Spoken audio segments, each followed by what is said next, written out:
আসসালামু আলাইকুম। আমি এই মুহূর্তে বসে রয়েছি একটা কাঁঠাল গাছের নিচে। তবে এটা আমাদের দেশীয় যে কাঁঠাল, সেই জাতীয় কাঁঠাল নয়।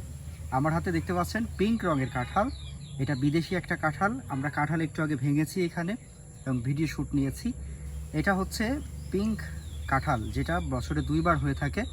এখন শ্রাবণ মাসের শেষের দিকে প্রায় এই সময়ে কাঁঠাল পাওয়া যাচ্ছে। আর এই কাঁঠালের বিশেষ বৈশিষ্ট্য হচ্ছে এই কাঁঠালে আঠা হয় না।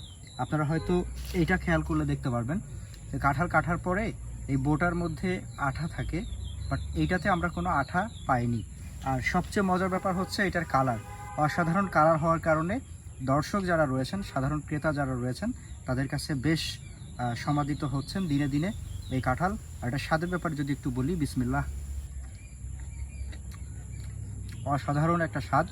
এটা খসখসে টাইপের, অর্থাৎ আমরা দেশীয় যে খাজা কাঁঠাল বলে থাকি, এটা হচ্ছে সেই খাজা কাঁঠালের মতো নরম হয় না।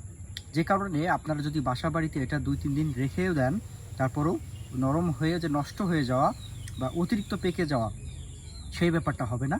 আর এটা শক্ত হওয়ার কারণে, কালার ভালো হওয়ার কারণে বাচ্চাদের কাছে বেশ এটা জনপ্রিয়তা পাবে।